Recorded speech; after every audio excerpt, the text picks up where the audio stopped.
요한복음이 끝납니다. 네, 너무 점프가 심하죠? 13장에서 17, 17에서 21 좋죠? 네, 여러분은 좋을 줄 알았습니다. 오늘로 요한복음이 끝이 나는데요, 지난주에 우리가 17장 살펴봤습니다. 예수님의 기도였어요. 예수님이 자신이 떠난 뒤에 남겨질 제자들을 위해 기도한 건데 어떤 기도였습니까? 내용이 뭐였죠? 너희는 고아처럼 남겨지지 않는다. 너희는 버림받지 않는다. 창세전부터 아버지와 연결돼 있던 그 사랑이 너희를 끝날까지 지킬 거다. 그러니 안심해라. 이 기도였습니다. 이 기도를 예수님이 드리셨죠.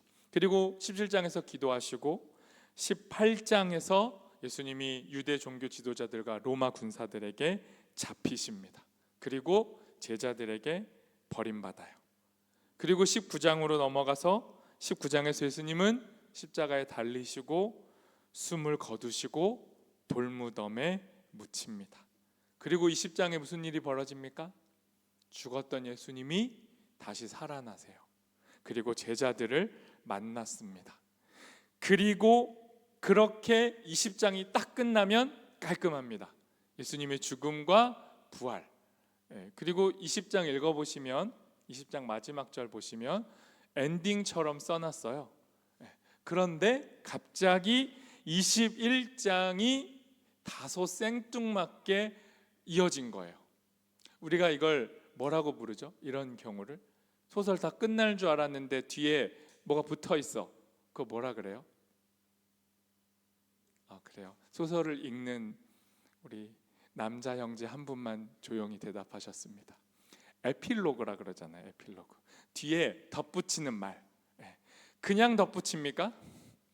쓰잘데기 없는 얘기를 굳이 이 결론 냈는데 덧붙이는 경우는 없어요. 그 덧붙임이 뭐죠? 그게 정말 하고 싶은 말인 거고 너무너무 중요해서 뺄 수가 없는 말. 그게 21장입니다. 21장에 무슨 내용이 있어요? 예수님이 할 거 다 했어요. 죽으시고 부활하셨어요. 그런데 그 부활하신 예수님을 제자들이 만났는데 부활하신 예수님을 만난 후에 벌어지는 일이 21장입니다. 행복한 이야기일까요? 부활하신 예수님을 만났어. 예수님을 만나고도 우리의 삶이 얼마나 적막한지, 얼마나 별일이 없는지 생생하게 기록한 게 21장입니다. 그리고 그 막막한 오늘을 어떻게 살아야 되는지를 또다시 말씀하시는 것, 다시 한번 힘줘서 결론 내리시는 것이 21장입니다. 그래서 21장에 무슨 일이 있었는지 한번 쭉 보시고 비슷한 일이 우리한테 벌어진단 말이에요. 그럼 우리는 어떻게 살아야 되지? 같이 한번 말씀 앞에서 고민해 봤으면 좋겠습니다. 예수님이 부활하셨어요. 그리고 제자들 만나셨습니다. 요한복음이 아닌 다른 복음서들에는 예수님이 제자들한테 노골적으로 얘기했어요. 얘들아, 고향으로 돌아가 있어. 갈릴리로 가 있어. 호숫가로 가 있어. 내가 다시 갈게. 그 다음에 무슨 일이 벌어질 거야. 이렇게 예수님이 명령하셔서 제자들이 갈릴리로 돌아갔다라고 설명을 해주고, 요한복음은 그런 설명이 없어요. 그냥 예수님, 부활하신 예수님을 만났는데 그 어마어마한 사건을 경험했는데 그 다음 장면이 너무 대조적이에요. 너무 고요해요. 고향으로 돌아간 베드로. 저는 오늘 이 설교에서 수많은 제자들이 있는데 베드로를 집중해서 얘기할게요. 베드로랑 우리랑 한번 겹쳐보시면 좋겠습니다. 예수님이 부활하셨어요. 부활하신 예수님을 베드로가 만났습니다. 근데 베드로가 고향으로 돌아가서 어떻게 보면 자기의 첫 자리잖아요. 예수님을 만난 다음에 베드로는 고향을 떠나서 돌아다녔는데 다시 원점으로 돌아온 그 베드로가 처음 내뱉는 말이 있어요. 부활하신 예수님 만나 놓고도 그가 내뱉는 말 첫마디 이겁니다. 21장 3절 말씀 같이 한번 읽어봅니다. 나는 물고기 잡으러 가노라. 뭔 말이에요? 무슨 말입니까? 베드로 직업이 뭐죠? 어부가 물고기 잡으러 간다는 말은 특이해요, 평범해요? 근데 이 문장은 평범해요, 특이해요? 너무 감사해요. 평범하기도 하고 이상하기도 합니다. 베드로가요, 예수님을 만났어요. 베드로가 예수님 만난 다음에 무슨 일 벌어졌죠? 예수님이 베드로 만나가지고 뭐라 그랬어요? 베드로 처음 만났을 때, 베드로야, 너 앞으로 물고기 낚지 마. 너 사람 건져 올려. 너 사람을 건져 올리는 어부로 내가 만들 거야. 그거에 베드로가 반해가지고 삶의 의미를 찾아가지고 드디어 내가 할 일이 있다 하면서 신나서 예수님 쫓아다녔던 베드로잖아요. 그리고 예수님하고 지지고 볶고 다 했잖아요. 그리고 부활하신 예수님까지 만났잖아요. 근데 베드로가 지금 어디로 간대요? 다시 물고기 잡으러 간대요. 원점으로 가겠다는 거잖아요. 힘이 없어요. 베드로가 힘이 없어요. 무기력합니다. 그리고 물고기 잡으러 가서 베드로 뭐 하죠? 밤새 물고기 잡아요. 할 수 있는 한 최선을 다해서 물고기 잡습니다. 근데 물고기가 잡혀요, 안 잡혀요? 하나도 안 잡힙니다. 무슨 얘기를 하시고 싶은 거지? 21장은 도대체 우리에게 뭔 말을 하고 싶은 거지? 오늘요, 이 물고기, 그리고 이어질 숯불, 그리고 숯불 속에서 예수님과 베드로가 나눈 대화, 구체적으로 말하면 질문, 물고기, 숯불, 질문을 통해서 도대체 베드로한테 무슨 말 하신 건지, 그리고 오늘 우리에게 무슨 말 하시고 있는 건지 같이 살펴봤으면 좋겠어요.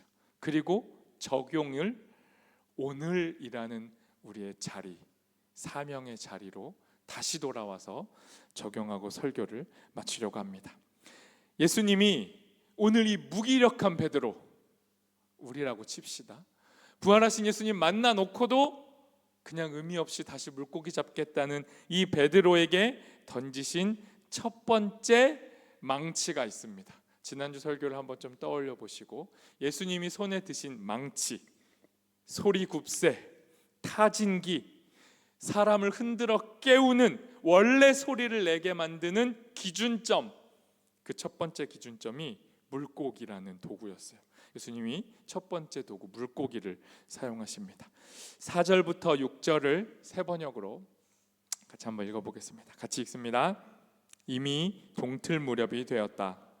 그때에 예수께서 바닷가에 들어서셨으나 제자들은 그가 예수이신 줄을 알지 못하였다. 그때 예수께서 제자들에게 물으셨다. 얘들아, 무엇 좀 잡았느냐? 그들이 대답하였다. 못 잡았습니다. 예수께서 그들에게 말씀하셨다. 그물을 배 오른쪽에 던져라. 그리하면 잡을 것이다. 제자들이 그물을 던지니 고기가 너무 많이 걸려서 그물을 끌어올릴 수가 없었다. 제가 주목한 단어는요, 여러분 보이시나요? 안 보이죠? 4절 한번 띄워주시면 이미 동틀 무렵. 오늘은 저랑 소설책 읽는 기분으로 설교를 들으셨으면 좋겠어요. 그리고 이렇게 말씀이 뜨면 소설책 읽는 마음으로 좀 읽어보셨으면 좋겠습니다. 이미 동틀 무렵이 되었다. 무슨 말입니까? 밤새도록 금을 끌어올렸어요. 한 마리도 못 잡았습니다. 그리고 이제 해가 점점점 떠올라요. 바다에 있으니까 해가 떠오르는 장면이 더 극적이었겠죠. 이렇게 해가 딱 떠오르는 그 타이밍에 아무것도 없는데 예수님이 나타난 겁니다. 예수님이 나타났어요. 떠오르는 태양과 함께. 그리고 예수님이 뭐라고 합니까? 얘들아, 그물을 배 오른편에 던져. 많은 설명을 하지 않겠습니다. 예수님이 말했고 제자들이 그 말씀대로 했고, 그러자 153마리 어마어마한 큰 물고기가, 그물이 찢어질 정도의 물고기가 잡혔어요. 그리고 이 장면은 정확하게 누가복음 5장이랑 겹칩니다. 누가복음 5장에서는 예수님이 제자들을 처음 만나실 때 이 사건이 벌어졌어요. 예수님이 제자들을 처음 부를 때도 그물을 허탕질하고 있는 제자들에게 오른쪽에 금을 던져봐 해서 수많은 곡이 잡히고 그 제자들이, 그 어부들이 예수님을 선생님으로 모시고 따르는 장면이 누가복음 5장. 예수님이 제자들을 처음으로 부르셨던 장면과 지금 마지막 순간에 다시 만나시는 장면이 겹쳐요. 이게 소설이라면 작가는 아주 의도적으로 처음과 마지막을 지금 겹치고 있는 겁니다. 그런데 이 겹치는 장면에서 베드로의 마음이 어때요? 허탈하죠. 그런 베드로가 수많은 물고기가 지금 잡혔을 때 깨닫습니다. 아, 내가 지금 물고기 잡을 때가 아니지. 내가 예수님 만났을 때 예수님이 나한테 그랬지, 물고기 잡지 말고 의미를 건져 올리라고. 여러분, 저는 지금 어부를 비하하는 게 아닙니다. 어업 종사자들 비하하는 게 절대 아니고요. 물고기 잡는 거, 열심히 하루하루 돈 버는 거, 그거 무의미하다는 얘기가 아니라 그 수많은 행위들 안에 진짜 살아야 할 이유를 담아내지 못하면 수많은 돈벌이 행위는 아무런 의미 없는 그저 행위가 되는 거예요. 베드로가 그걸 이미 알았단 말이에요. 그래서 예수님을 따라서 사람을 건져 올리려고 했는데 다시 허탈해진 베드로가 다시 예수님이 말씀해 주시는 거예요. 베드로야, 너 물고기 잡을 때 아니야. 너 다시 사람 낚아야 돼. 다시 그에게 소명을 주신 거죠. 그래서 베드로가 물고기가 대박이 났는데 대박난 물고기를 보면서 뭘 깨달아요? 내 눈앞에 있는 이 물고기가 내가 할 일이 아니구나. 내가 건지고 내가 잡아야 할 물고기가 따로 있구나 깨닫습니다. 이게 예수님이 베드로를 깨우치신 첫 번째 방법이었어요. 물고기 보고 베드로가 제대로 소리를 이제 내기 시작한 겁니다. 두 번째, 끝이 아니에요. 베드로를 위해서 예수님이 숯불을 준비하십니다. 물고기 잡았어요. 그리고 물고기 잡고 이제 예수님께 옵니다. 그런데 예수님이 육지에서 숯불을 피워놓고 거기에다가 생선도 올리고 빵도 올리고 아침밥을 준비해놔요. 예수님이 준비하신 숯불이 예수님의 두 번째 망치입니다. 베드로 정신 차리게 하시려고. 36절에서 38절까지 세 번역으로 같이 한번 읽어봅니다. 같이 읽습니다. 시몬 베드로가 예수께 물었다. 주님, 어디로 가십니까? 예수께서 대답하셨다. 가는 곳에 내가 지금 따라올 수 없으나 나중에는 따라올 수 있을 것이다. 베드로가 예수께 말하였다. 주님, 왜 지금은 내가 따라갈 수 없습니까? 나는 주님을 위하여서는 내 목숨이라도 바치겠습니다. 예수께서 대답하셨다. 내가 나를 위하여 내 목숨이라도 바치겠다는 말이냐? 내가 진정으로 너에게 말한다. 닭이 울기 전에 너는 3번 나를 모른다고 할 것이다. 지금 이거 13장 얘기거든요. 베드로가 가장 자신만만할 때, 예수님한테 막 헌신의 열정이 가득할 때 베드로가 예수님한테 뭐라고 했냐면, 보입니까? 36절 제발 좀 기억해 주세요. 너무 중요합니다. 주님, 어디로 가십니까? 이렇게 질문을 해요. 뒤에다 얘기할 텐데 쿠오바디스 도미네, 그러니까 이거 라틴어로 번역하면 주님 어디로 가십니까?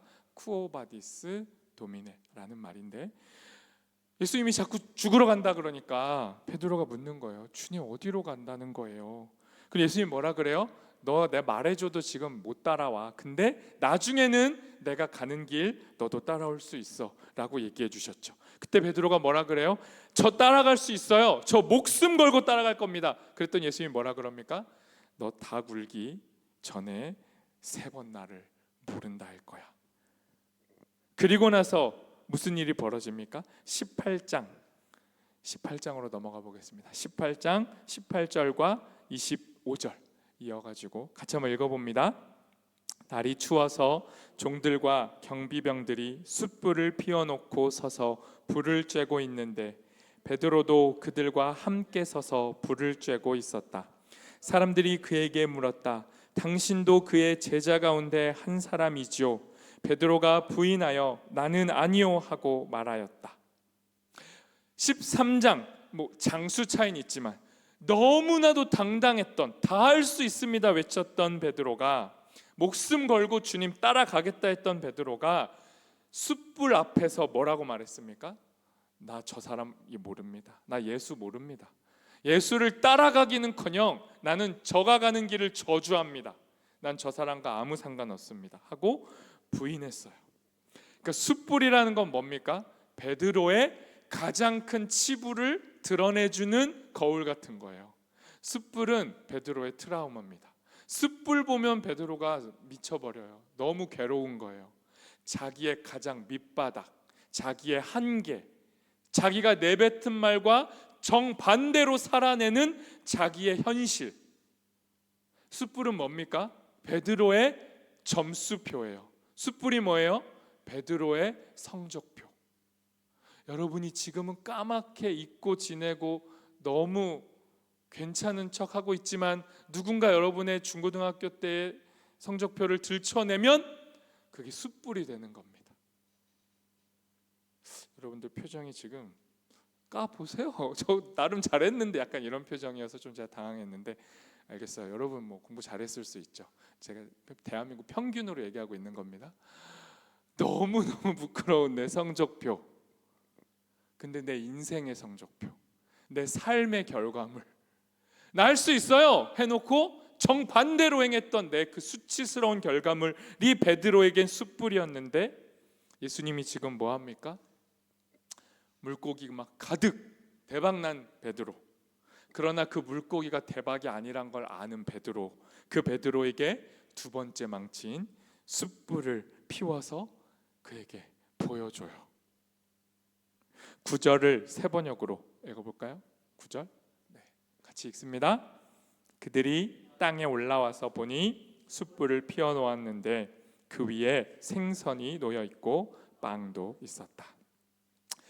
예수님이 숯불을 피워놓고 베드로한테 심판대처럼 사용하고 쓰고 있는 게 아니에요.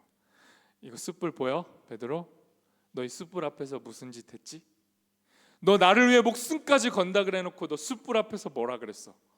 이렇게 신문하고 취조하려고 하신 게 아니고 그 숯불을 피워놓으시고 뭐라고 말합니까? 베드로에게 12절에서 예수님이 뭐라 그래요? 베드로야 와서 밥 먹어. 밥 먹어. 밥. 베드로한테 진짜 필요했던 게 뭡니까? 밥이죠. 베드로에게 진짜 필요한 건 물고기가 아니라 물고기를 건져 올려서 그 물고기를 통해 자기의 존재와 영혼이 배부르게 되는 것. 세상에 그저 널리고 놀린 물질들이 우리 인생의 목표가 아니라 그 많은 것들이 우리의 영혼을 채워서 우리에게 다시 말하게 하는 것. 예수님은 자기 자신을 밥으로 던지셨잖아요. 오병이어 사건을 베푸실 때도 단지 그냥 물고기 주시면서 밥 먹어 하셨나요? 자기 존재가, 자신의 전부가 그들에게 생명이 되기를 원하면서 먹이셨잖아요. 베드로에게 필요한 건 진짜 밥이죠. 예수님은 뭘 제공하세요? 그 밥을. 베드로야, 수치심, 부끄러움 다 뒤로 하고 와서 밥 먹어. 예수님이 지금 두 번째 망치로 사용하고 있는 이 숯불은 정죄의 숯불이 아니에요. 베드로의 과거와 트라우마를 막 들춰내는 숯불이 아니라 베드로에게 진실로 먹어야 할 밥을 지어주는 숯불. 베드로를 먹이기 위해서, 살리기 위해서 피우신 숯불이었습니다. 그게 두 번째 망치였어요. 그리고 그 자리에서 예수님이 세 번째 조율기, 세 번째 타진기, 세 번째 망치를 꺼내십니다. 그 세 번째 망치는 질문이었습니다. 질문. 15절 세 번역으로 같이 한번 읽어봅니다. 같이 읽습니다. 요한의 아들 시몬아, 내가 이 사람들보다 나를 더 사랑하느냐. 여러분 계속 좀 상상을 이어가 주세요. 부활하신 예수님 만나놓고도 물고기 잡으러 갔던 베드로가 의미 없이 그물을 올리다가 허탕치다가 예수님 만나가지고 물고기가 대박이 나서 내가 물고기 대박이 내 인생 목적이 아니구나 하고 깨닫고 내려왔더니 예수님이 숯불을 피워놨어요. 아차 싶었는데, 숯불 보자마자 막 너무 힘들었는데 예수님이 베드로에게 밥 먹어 얘기하셔서 조금 안심했어요. 조금 안심했는데 예수님이 꺼내신 첫 마디는 또 뭐예요? 베드로를 콕 집어가지고 뭐라 그래요? 요한의 아들 시몬아, 너 나 사랑하냐? 이 질문. 여러분 같으면, 여러분이 베드로입니다. 이 질문은 어떻게 들려요? 여러분이 이 질문을 받았다고 생각해 보세요. 어떻게 들립니까? 저라면 이렇게 들렸을 겁니다. 겁나 후벼 파시네 진짜. 내가 숯불 피워놓고 고기 줄 때 눈치챘어야 돼. 이 예수 이 양반은 지독한 인간이었어 역시나. 그렇겠지. 나 때문에, 내가 모른다고 내가 부인해가지고 십자가에 못 박혀서 죽었다가 살아나셨으니까 열 받겠지.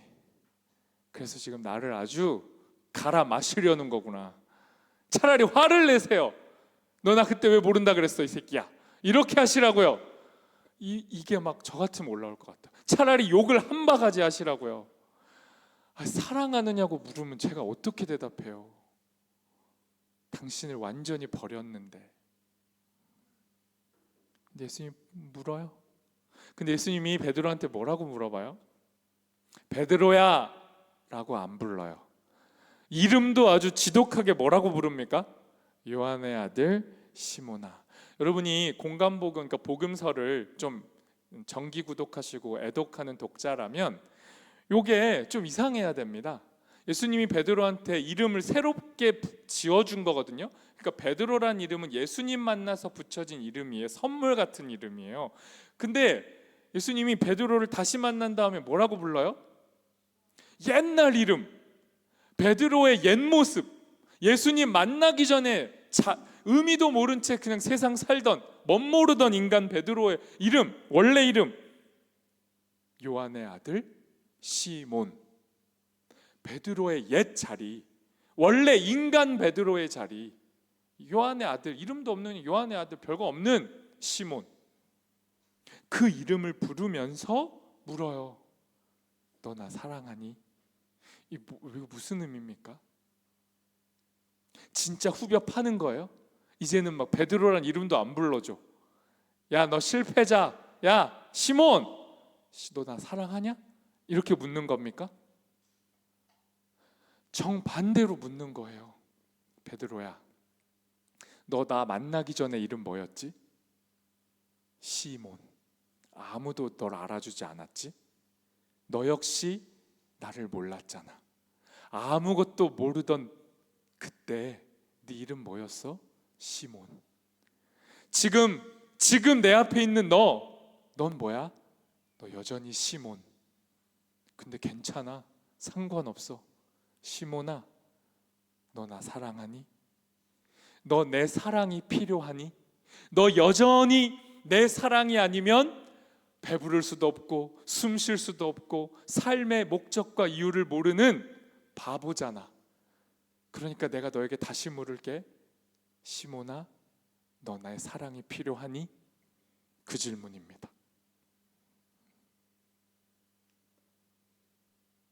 그랬더니 베드로가 뭐라고 대답해요? 이렇게 이해한 베드로는 이제 뭐라고 대답합니까?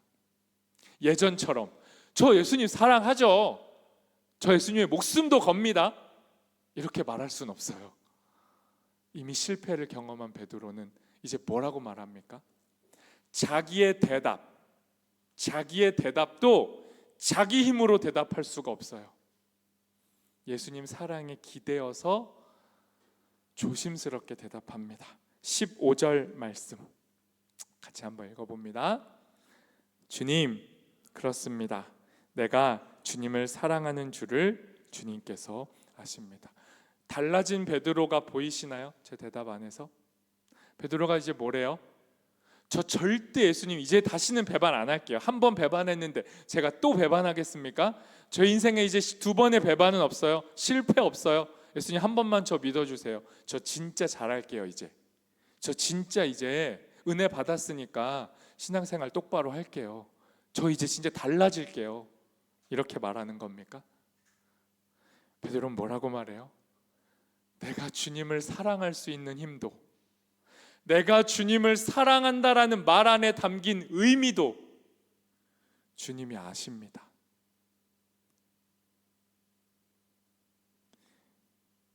질문 속에서, 예수님이 꺼내신 세 번째 망치인 질문 속에서 베드로가 달라져요.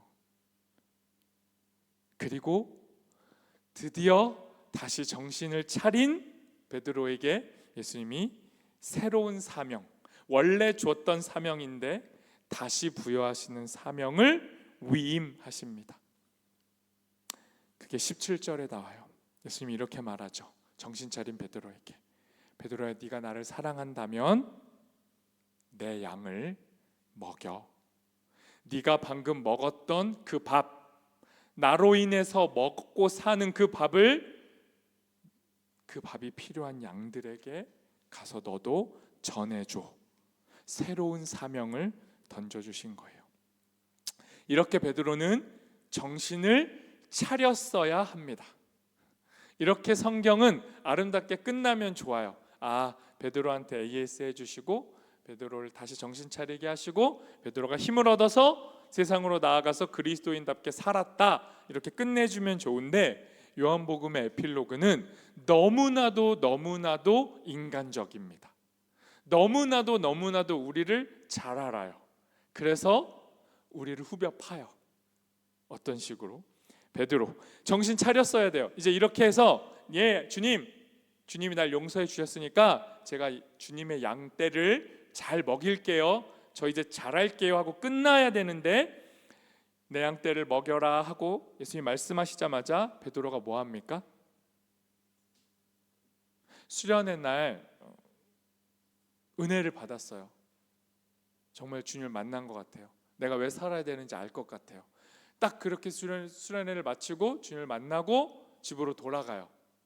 그리고 집에 있는 나는 달라졌는데 전혀 달라지지 않은 부모님, 그리고 내 가족, 내 친구들을 만납니다. 그럼 우리는 어떻게 되죠? 내가 받았던 은혜를 가지고 그들에게 은혜를 전파하고 전염시키나요? 아니면 완고하게 변하지 않은 그들에게 다시 전염당하나요? 네? 오늘은 좀 솔직히 얘기해 주세요. 네. 전염을 시킵니까? 전염을 당합니까? 당하죠. 베드로는 여러분의 롤모델, 내 양떼를 먹여라. 이 지독한 사랑을 경험한 베드로는 딱 그 얘기를 듣고 양떼를 먹이러 가는 게 아니고 뒤를 돌아봅니다. 그리고 누굴 쳐다봤을까요? 자기의 영원한 라이벌, 요한복음 내내 지독하게 베드로를 쫓아다녔던 예수님의 사랑받는 제자. 베드로가 분명히 1번인데, 베드로가 선임인데, 베드로가 수제자여야 되는데 자꾸 요한복음은 사랑하시는 제자라는 수식어를 베드로한테 안 붙이고 다른 인물에게 붙였단 말이에요. 그 제자를 베드로가 쳐다봐요. 이제 나 회복된 것 같아. 나 좀 쪽팔렸는데, 나 수제자인데, 나 큰 소리 뻥뻥 쳤는데 예수님 팔아넘기, 나 너무 부끄러운 내 과거가 이제 살짝 예수님이 덮어주시네 하고 이제 살 것 같을 때 누구 눈치를 봅니까? 베드로가 그 많은 제자들 중에 누구 눈치를 봐요? 자기하고 딱 비교될 만한 그 인간. 걘 어떻지? 20절과 21절을 읽어보겠습니다. 같이 읽습니다. 베드로가 돌아다 보니 예수께서 사랑하시던 제자가 따라오고 있었다. 베드로가 이 제자를 보고서 예수께 물었다. 주님, 이 사람은 어떻게 되겠습니까? 뭔 말하는 거예요, 베드로가? 지금 무슨 말하는 거예요? 예수님, 저를 회복시켜 주셔서 감사해요. 근데 내 경쟁 상대 얘는요? 예수님 분명히 얘도 회복시켜 주실 거잖아요. 그럼 얘 어떻게 되는 거예요? 혹시 얘가 나보다 잘 나가나요?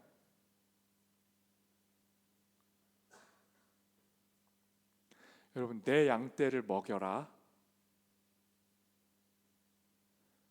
너 나 사랑하니? 네가 나를 사랑한다면 너 어떻게 살아야 돼? 너 인생 어떻게 사는 거야? 가서 누군가를 좀 먹여. 살아야 될 인생의 목적, 사랑이 뭔지 말씀해 주셨잖아요. 근데 베드로가 지금 뭐래요? 얘는 어떻게 되는 거예요? 여러분, 사랑의 반대말이 뭡니까? 이 맥락 속에서 사랑의 반대말이 뭐예요? 질문을 바꿔볼게요. 내 양떼를 먹이라는 사명의 반대말이 뭐예요? 여러분 인생의 사명이 뭐예요? 누군가를 먹이는 거예요. 먹일 거 없어요, 목사님. 저도 배고파 죽겠다니까요. 제가 잘 먹고 잘 살면 그때 먹을게요. 베드로도 그랬잖아요. 근데 예수님이 뭐래요? 아니야. 시몬아, 취준생 시몬아, 모태솔로 시몬아, 잘 다니던 직장에서 잘린 시몬아, 명문대에 못 들어간 시몬아, 왜 살아야 되는지 모르겠는 시몬아, 너 사랑받을 수 있어. 그런 너 누군가 먹일 수 있어. 그 먹일 밥을 내가 너에게 줄 거야. 밥이 뭐야? 나 예수야. 나를 먹고 나를 주면 돼 라고 말해줬는데, 그게 사랑인데, 그게 사명인데, 베드로 지금 뭐하고 있습니까? 다시 과거로 회귀하죠. 다시 자기 옛날 성적표를 들춰보는 거예요. 예수님, 저 옛날에 제가 봐도 저 겁나 공부를 안 했는데요.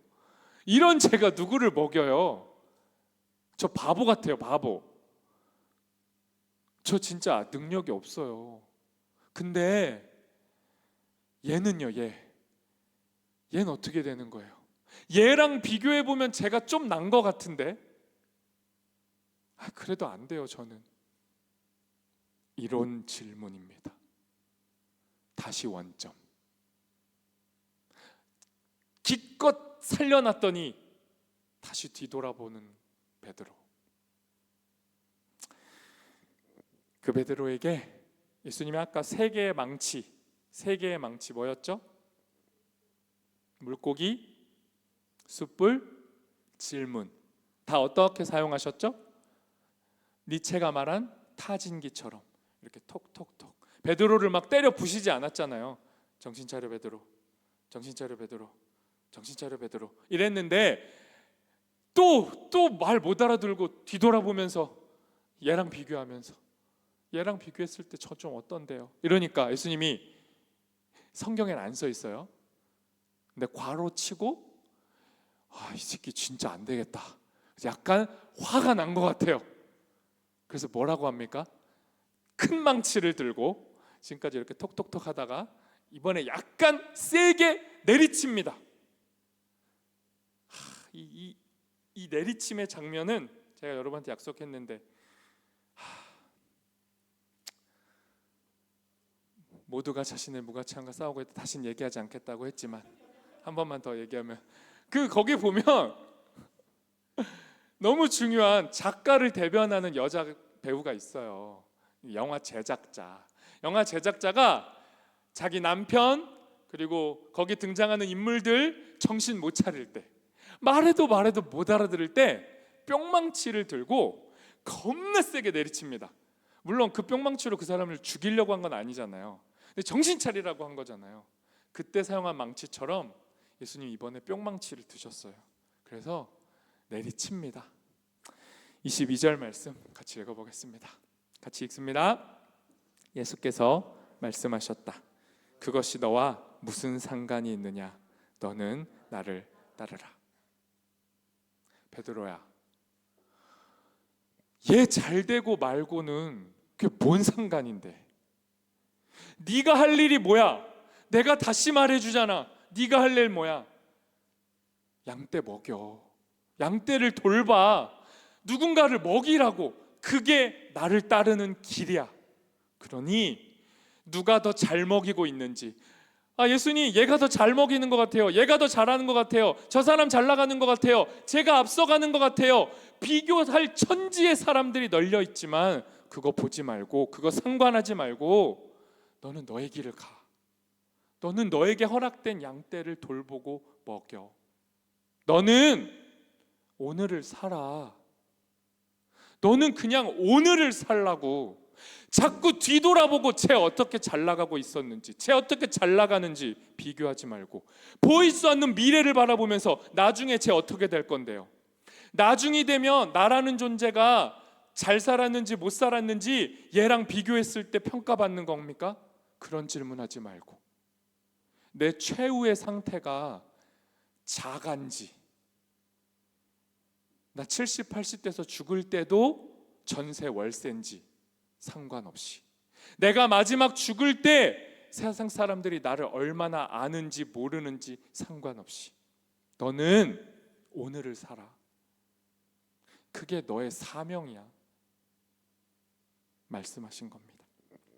자, 또 이렇게 여기까지 하고 설교를 끝내면 진짜 문제가 없어요.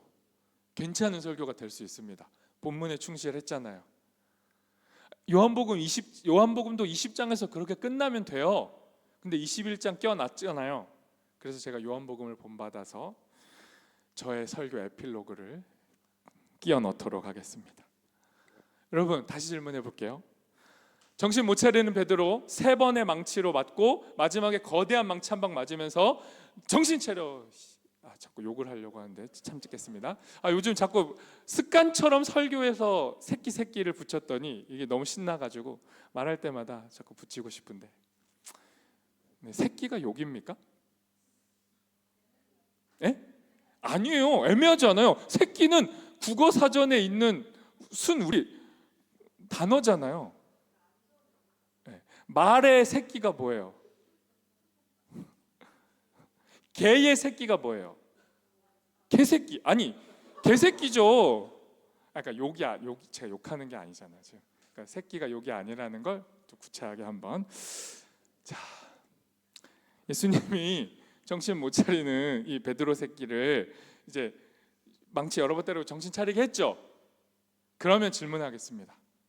이 새끼는 정신 차렸을까요? 이제 없어요. 성경에 안 나와요.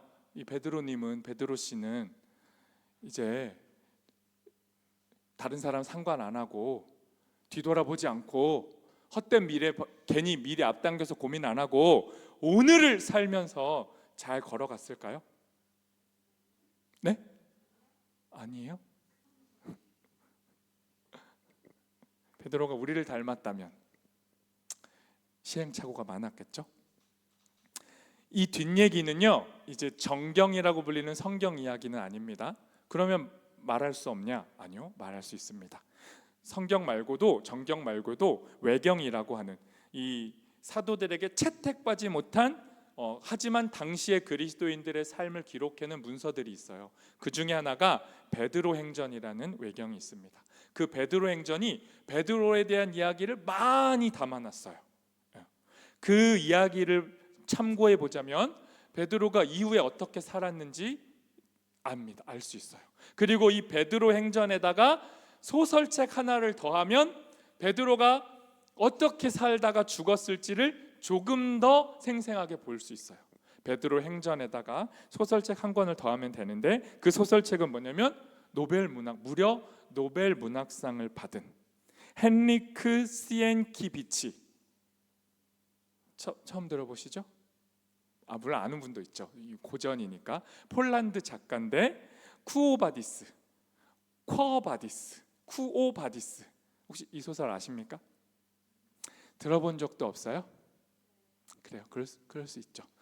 오래된 책이고 영화로도 있어요.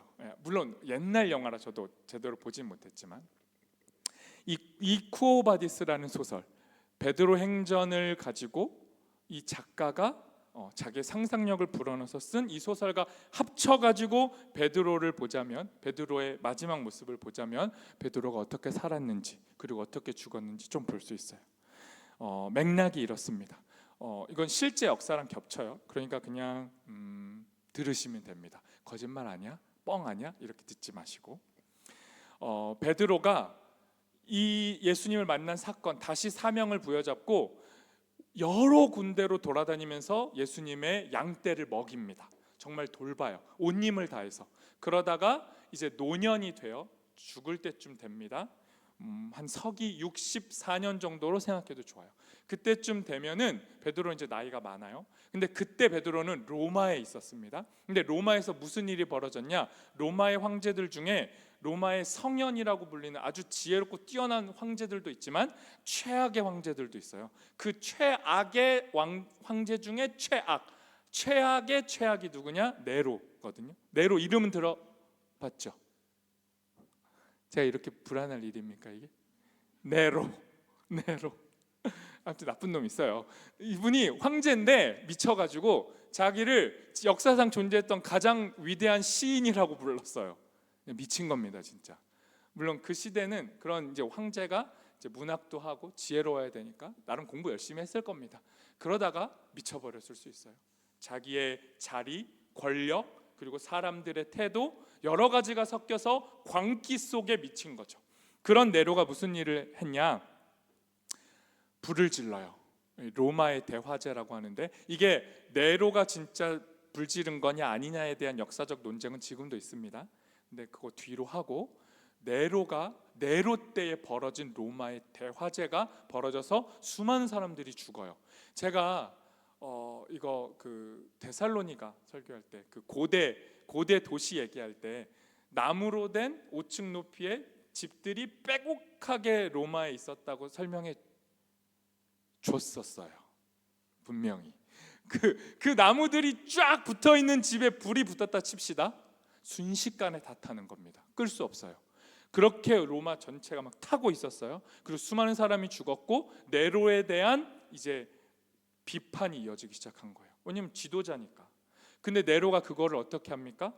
그리스도인들에게 전가시켜요. 이 불 누가 지른 거냐면 저 숨어서 자기들 신앙 지키는 저 몰래 신앙 지키고 있는 쟤네들 있지. 쟤네 음흉한 애들이야 사실. 쟤네 도덕적으로 뛰어난 게 아니라 숨어가지고 뭔 짓 하는지 몰라. 살과 피를 먹는 데잖아 맨날. 진짜 인육을 일삼는 광기 집단일 수도 있고, 쟤네 숨어가지고 황제를 주인이라고 안 부르고 그리스도를 주인이라고 부르잖아. 이상한 애들이야. 쟤네가 불지른 거야. 이렇게 희생양을 삼아서 그리스도인들을 처참하게 박해합니다.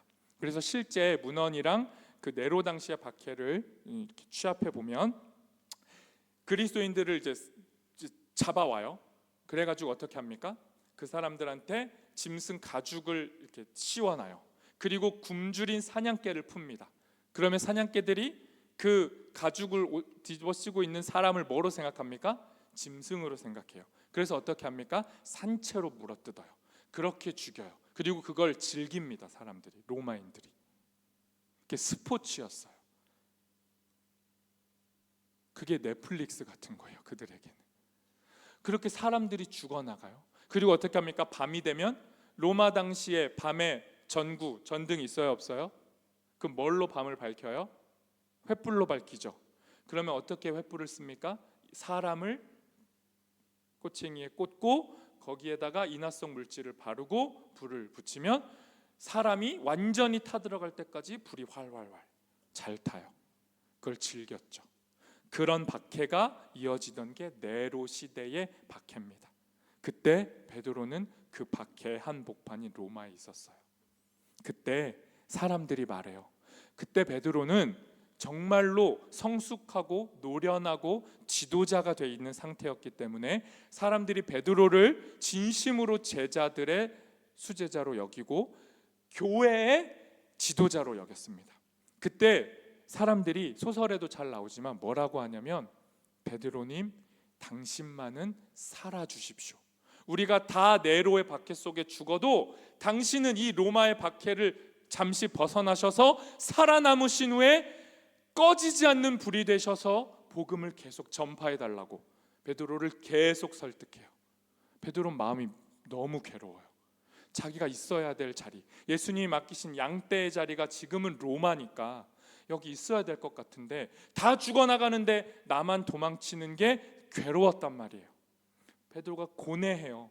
이때 베드로는 아 그래 나 빨리 도망가야지, 나 일단 살고 봐야지, 이런 젊을 때의 베드로가 아니에요. 나 살기 위해서 예수님 몰라요 몰라요 하는 베드로가 아니에요. 묵직하고 인생의 무게도 알지만 살다 보니 어쩔 수 없이 선택해야 되는 거예요. 벗어나야 되나? 잠깐 피할까? 고민 끝에 베드로가 로마를 벗어나기로 결정합니다. 그리고 베드로가 마치 죄인인 것처럼 로마의 비밀 성문을 빠져나와서 걸어가요. 로마를 뒤로 두고 걸어가요. 근데 그때 무슨 일이 벌어지냐? 아까 제가 요한복음 읽을 때 동틀 무렵 예수님이 부활하신 예수님이 제자들 처음 다시 찾아오셔서 베드로 만나 주실 때 그때 시간 설정이 언제였어요? 해가 뜰 무렵, 새벽. 정확하게 베드로행전과 쿠어바디스 소설도 그 시간을 가져와서 이렇게 묘사해요. 베드로는 가장 어두운 시간에 도망쳐 나왔어요. 밤에. 그리고 도망쳐가고 있는데 저쪽에서 해가 떠오릅니다.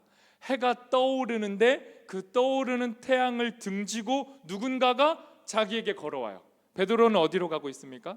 로마를 벗어나고 있고 저 태양 속에 가려진 누군가는 로마를 향해 걸어와요.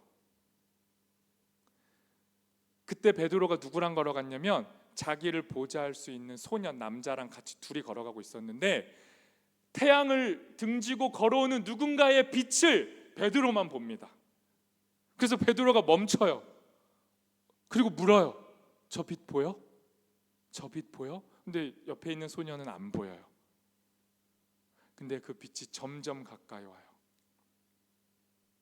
그때 베드로가 알죠. 그 빛이 누굽니까?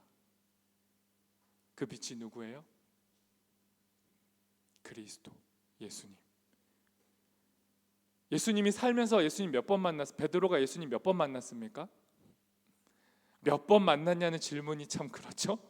베드로는 정말 수도 없이 예수를 만났잖아요. 그리고 결정적일 때 예수님을 또 만났잖아요. 예수님을 배반할 때도 예수님하고 눈이 마주쳤었고, 배반한 다음에 완전 무기력할 때 예수님이 숯불 피워놓고 베드로를 새벽 미명에 만나셨고, 그리고 지금 이제는 성숙하고 교회의 지도자가 되어서 삶의 고난을 가지고 고뇌를 가지고 어쩔 수 없이 로마 등지고 자신에게 주어진 양떼를 등지고 길을 이탈하고 있는데 그때 예수님을 또 만난 거예요. 그때 베드로가 뭐라고 말합니까? 요한복음 13장에서 던졌던 그 치기 어린 질문, 아무것도 모르는 어린아이가 던지는 질문, 그러나 지금은 완전히 달라진 노년의 지팡이 들고 있는 할아버지 베드로가 던지는 질문, 똑같은 질문을 베드로가 던져요. 같이 한번 읽어보겠습니다. 당황하지 마세요. 저 라틴어로 읽자는 게 아닙니다. 한글로 읽어보겠습니다. 같이 읽습니다. 주여 어디로 가시나이까? 주님 어디 가십니까? 지팡이 짚고 가는 베드로에게 예수님이 대답해 주십니다. 이 대답은요, 예수님이 사용하셨던 망치 중에 망치 중에 망치죠. 그러나 여전히 베드로를 때려 부실 생각이 없어요. 그래서 아주 부드럽게 대답하십니다. 예수님 뭐라고 하셨냐면요, 베드로야, 네가 두고 온 양떼들이 있는 저 로마로 나는 간다. 그리고 네가 거부한 십자가에 나는 다시 못 박힐 거다. 이 얘기를 듣고요, 베드로가 정신을 차립니다. 베드로가 로마 양떼를 두고 살 길을 찾아가는 선택은 오답이 아니었어요. 그래야 되는 상황도 있고 그 자체로 선악을 말할 수 없습니다. 그런데 지금 만나 주시니 예수님을 통해 베드로는 정답을 만난 게 아니라 새로운 답, 지금 내가 선택해야 될 오늘이라고 하는 답을 만나요. 그래서 베드로가 어떻게 합니까? 웃으며 기뻐하며 돌아왔던 로마로 다시 걸어가요. 그리고 옆에 벙쪘던 그 소년 있잖아요. 그 소년이 어이가 없잖아요. 아니 지금 무슨 일을 겪고 로마를 빠져나온 거예요? 근데 다시 가. 근데 자긴 본 게 없어. 근데 자기 옆에 있는 이 스승 베드로만 뭔가를 봤어. 그리고 갑자기 길을 바꾸고 사명의 길을 가. 이런 거 보고 그 옆에 있던 소년이 뭐라고 하는 줄 압니까? 소년이 질문을 해요. 뭐라고 질문했을까요? Quo vadis Domine. 주님, 어디 가세요? 베드로를 보고 한 소년이 물어요. 그리스도인이요, 예수를 따른다고 하는 사람이요, 당신 어디 가는 거예요? 방금 로마를 빠져나왔던 당신이 로마를 향해 가는 겁니까? 그리스도인은 어디로 가는 겁니까? 질문해요. 여러분, 베드로 이러고 로마 가서 어떻게 됩니까? 십자가에 달려요. 근데 어떻게 달립니까? 거꾸로 달려요. 예수님처럼 똑바로 달릴 수 없다고. 그래서 자기는 겸손하게 거꾸로 달리겠다고. 겸손히 거꾸로 달려요. 그런데 소설은요, 거기에다가 더 의미를 붙여요. 베드로는요, 지금까지 똑바로 본다고 생각하고 살았죠. 늘 자기가 보는 것을 믿고 선택하고 살았죠. 그런데 마지막 죽음일 때 베드로가 자기의 죽음으로 말하는 거예요. 내가 바로 본 것이 아니고 내가 거꾸로 뒤집힐 때, 그때 내가 바로 볼 수 있다고. 그리스도인이 어떻게 세상을 바라볼 수 있는지, 어떻게 바라봐야 하는지를 자기 죽음으로 보여주고 베드로가 죽었어요. 다시 질문합니다. 마지막 질문. 여러분, 베드로 잘 살았나요? 이렇게 죽었어요. 이 다음에 뭐 부활했다, 베드로가 부활했다, 뭐 그런 얘기 이제 없습니다. 여러분, 베드로 삶을 어떻게 평가해 줄 수 있습니까? 베드로 잘 살았나요? 베드로 그리스도인으로 살았나요? 베드로는 정말 그리스도인으로 산 거예요. 베드로의 삶이 우리에게 뭘 말하죠? 우리도 그렇게 살아가라고. 베드로처럼 망치로 두드러 맞는 일이 계속 있을 거라고. 정신 차려야 될 때가 많을 거라고. 그때마다 물고기 보고 숯불 보고 질문을 들으면서 정신 차리면 돼요. 그러다가 또 뒤돌아보면 어떻게 합니까? 센 뿅망치로 한 대 더 맞으면 되죠. 그리고 또 정신 차리면 돼요. 그러다가 이제는 내가 잘 살고 있는 것 같은데, 하지만 뭔가를 선택해야 되는데 너무너무 어려운 선택일 때, 그때 주님은 또 망치 들고 나타나십니다. 그러면 그분을 보고 따르면 되죠. 그리고 그 선택이 다 뭐로 요약됩니까? 누군가를 먹이는 것, 누군가를 살리는 것. 그 삶을 베드로는 완성했어요. 그리고 우리도 지금 그 길을 갑니다. 그런 여러분, 요한복음이 이렇게 끝나니까 요한복음 그냥 덮고 끝내지 마시고 늘 좀 반추하시면서 여러분이 베드로 같을 때, 여러분이 자꾸 엇나갈 때, 너무 무기력할 때, 아무리 애써도 물고기가 안 잡힐 때 이 말씀들을 떠올리십시오.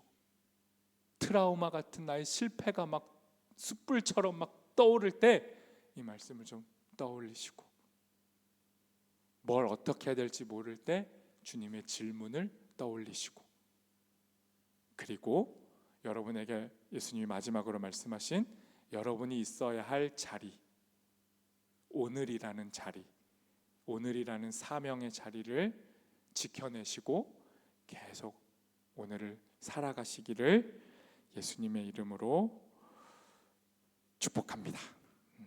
우리 마지막 찬양하고 결단 찬양하고 기도하도록 하겠습니다.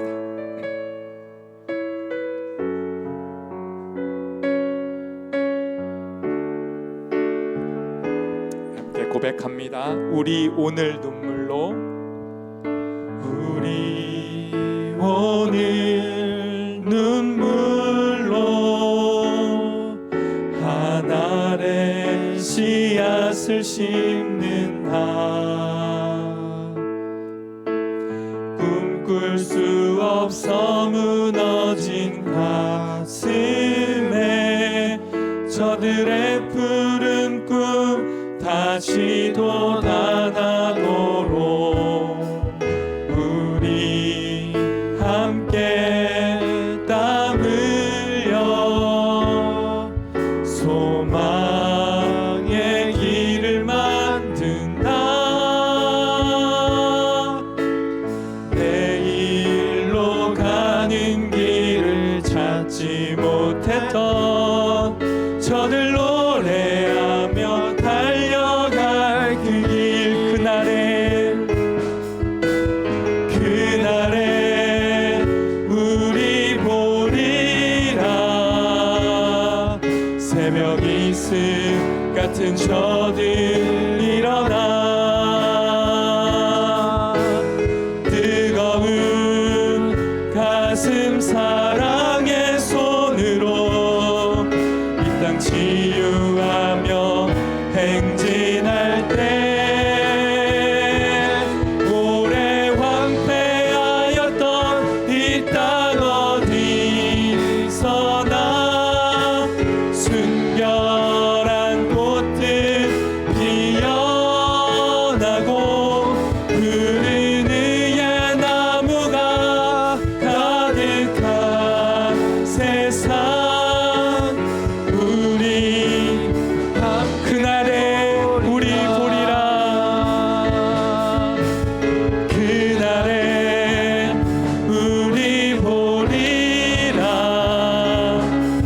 새벽 이슬 같은 저들 일어나 뜨거운 가슴 사랑의 손으로 이 땅 치유하며 행진할 때 오래 황폐하였던 이 땅 어디서나 순결한 꽃들 피어나고 푸른 의의 나무가 가득한 세상. 우리 오래 황폐하였던 이 땅 어디서나, 오래 황폐하였던 이 땅 어디서나 순결한 꽃들 피어나고 푸른 의의 나무가 가득한 세상. 우리 함께 보리라. 여러분, 우리 말씀을 기억하며 기도할 때 하나님, 우리도 오늘을 삽니다. 베드로에게 주셨던 그 사명의 자리, 그가 있어야 할 곳, 우리의 양떼를 먹여야 하는 그 자리, 우리가 돌봐야 할 누군가가 있는 그 자리가 우리의 사명의 자리임을 고백합니다. 주님, 그 자리를 지키는 일이 너무 버겁습니다. 오늘을 사는 일이 버겁습니다. 그럼에도 오늘을 살아낼 때 우리의 한숨과 눈물이 마치 씨앗이 되어서 오늘이라는 땅에 뿌려질 때, 오늘은 아무 일이 일어나지 않지만 반드시 오늘 우리가 뿌린 그 씨앗, 그 눈물 때문에 그 땅에서 생명이 피어나고 예수 향기가 피어나고 누군가가 이 길이 예수 따르는 길임을 보게 될 일이 벌어질 것을 우리가 믿습니다. 주님, 오늘을 살아낼 용기를 주십시오. 오늘이 아닌 어제로 가거나 미래로 넘어가 버린 어리석음을 범할 때 우리에게 다가오셔서 망치로 두드려 주시고 정신 차리게 두드려 주셔서 다시 깨어 일어나 오늘을 지키며 오늘을 살아내는 우리 청년들이 되어줄 수 있도록 역사하여 달라고 이 시간 주님 앞에 우리의 삶에 동행하여 달라고 함께 기도하며 나아갑니다. 기도하겠습니다. 주님, 오늘을 살겠습니다. 주님, 내 양을 먹이라, 내 양을 돌보라, 너에게 주어진 오늘을 살아라. 주님, 어디로 가야 합니까? 어디로 가야 합니까? 늘 질문하는 우리에게 네가 있어야 할 자리가 여기다. 너의 주어진 오늘을 살아라 말씀하여 주십시오. 주의 말씀에 순종할 때 우리의 그물에 153마리의 물고기가 넘쳐날 것을 기대합니다. 세상의 눈으로 볼 때는 아무것도 없어도 주님이 채우시는 그물 안에 생명의 물고기들이 넘실거릴 것을 믿사오니 주님, 우리 청년들의 인생을 돌봐주시고 이들의 삶을 주님이 일깨우셔서 오늘로 사명의 자리로 걸어가도록 함께하여 주시옵소서.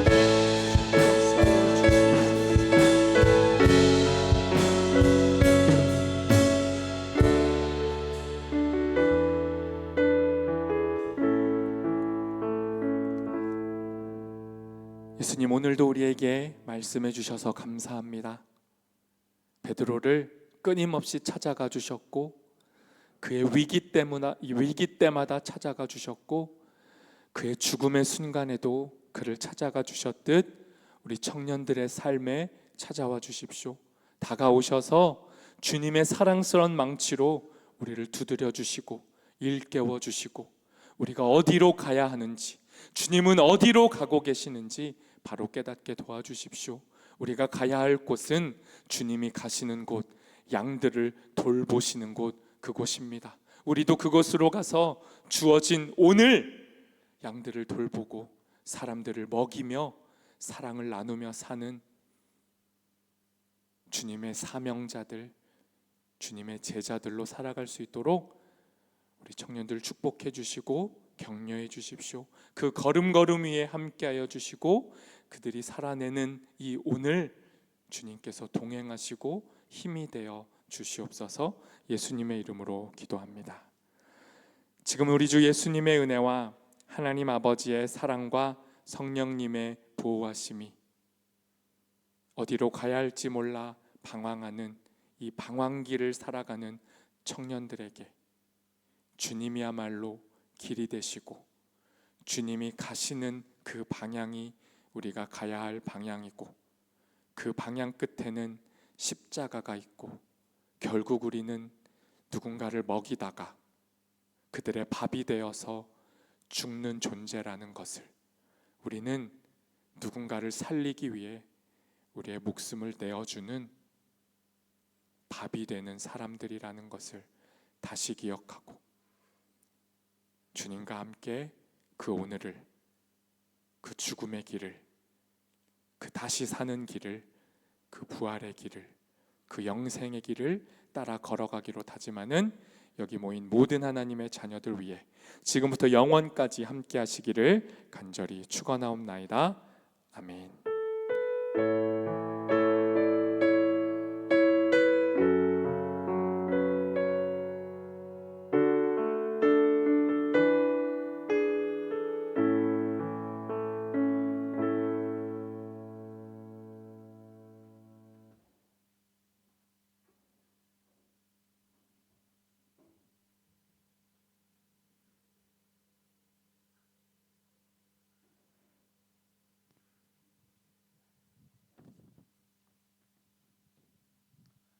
네, 광고하겠습니다. 왕십리중앙교회 청년부에 오신 여러분들을 환영합니다. 청년부 예배는 주일 오후 2시에 시작됩니다. 네, 일본 비전 트립을 준비하고 있습니다. 7월 11일부터 14일까지 준비되어 있으니 여러분께서는 많은 기도 부탁드리겠습니다. 네, 청년부 여름 수련회도 준비하고 있습니다. 8월 22일부터 22일까지 진행되니 가능하신 분들은 참석하시면 좋을 것 같습니다. 네, 신방 원하시는 분들은 셀리더에게 말씀해 주세요. 네, 김보람 목사님께서 청년부를 떠나 다른 부서를 담당하게 되셨습니다. 지금 자리에 안 계신데 어디 가셨을까요?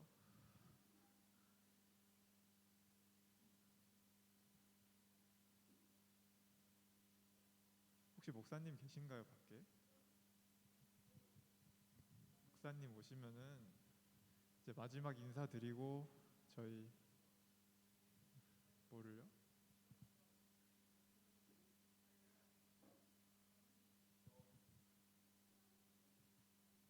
네, 저희 부장님이 말씀해 주실 게 있다고 합니다. 안녕하십니까?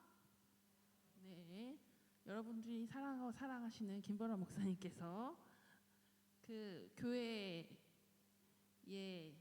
자리 이동이나 이런 부서 이동으로 인해서 7월 첫 주부터 그러니까 오늘까지 이제 청년부 하시고요. 다음 주부터는 교회 교구 어른들 교구가 있어요. 교구가 두 군데가 있는데 한 군데 그쪽으로 발령 나셨습니다. 발령 맞지 않나요? 발령 맞습니다. 발령 나셔서 이제 가시면서 청년부 이제 목사님을 또 이렇게 청빙하는 과정이 있어서 청빙해서 했고요. 이제 다음 주에 이제 새로운 목사님 오실 거고 오늘은 김보라 목사님 마지막 날이어서 여러분들이 눈물 조금만 보여주면 될 것 같고 네 준비하시면 될 것 같고 그러면 될 것 같아요. 목사님 앞으로 모시고 찬양 하나만 부를까요? 아니 우리도 눈물이 조금 보이긴 하지만 목사님의 눈물도 우리 보고 싶거든요. 그럼 뭐 어떤 걸 원하세요?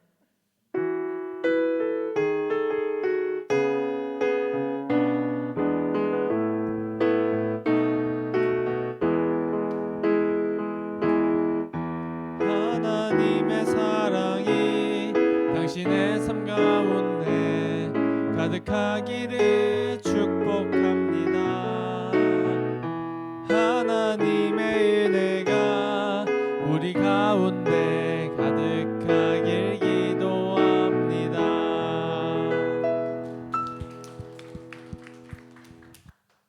네, 그렇죠. 감사합니다. 네, 그렇죠. 마지막이라고 제가 진짜 원래 마지막에 짧게 하는 게 진짜 멋있는 건데 제가 지금 이렇게 길게 했잖아요. 설교를 정말 구차합니다. 정말 설교를 마지막에 너무 길게 해가지고 제가 죄송한데 조금 뭐 마지막이니까 이제 마지막이라서 길게 했구나 이렇게 여겨주시면 좋겠고 제 할 말은 설교에 다 담았고요. 저도 교수님한테 저렇게 진지하게는 아니지만 물어봤습니다. 어디로 가야 됩니까? 근데 교수님이 저한테 지금 이제 말씀하시는 건 예루살렘 교구로 가라. 그럼 이제 또 여러분이 아니 지금 다 타 죽어가건 로마를 버리고 청년부를 버리고 예루살렘 교구로 갑니까? 라고 지탄할 수도 있잖아요. 저 혼자 그런 생각을 많이 했어요. 내가 그런 거 아닌가? 내가 지금 도망치는 거 아닌가? 근데 이제 전체적인 음성은 예루살렘 교구로 가라.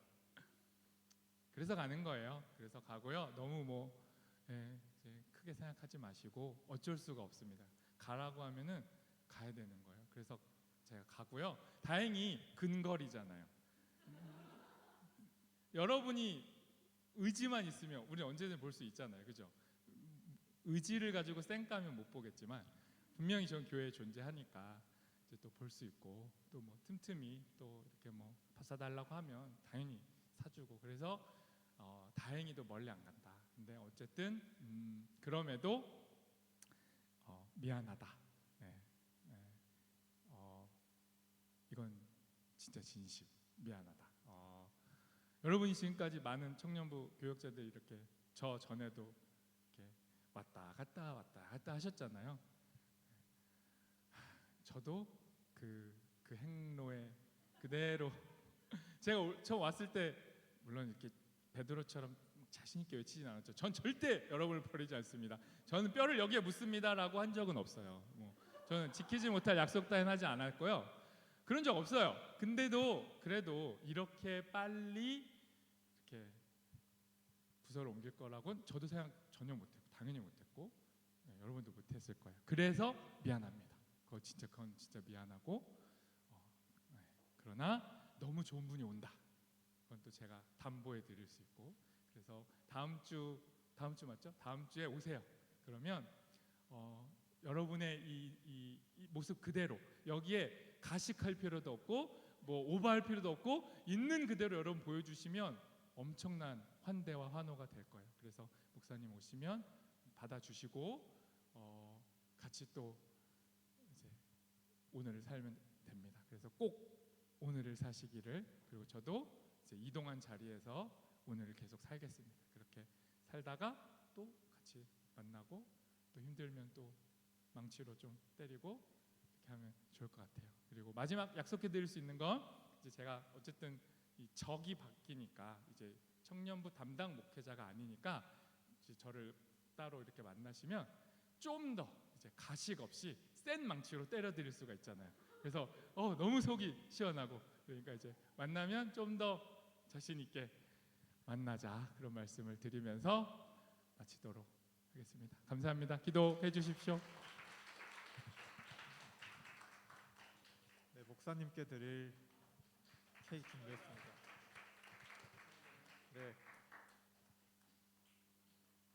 네, 아쉽지만 목사님을 보내드리고 제 목사님께 그런 말씀을 드렸어요. 목사님이 떠나시면 저도 떠나겠다.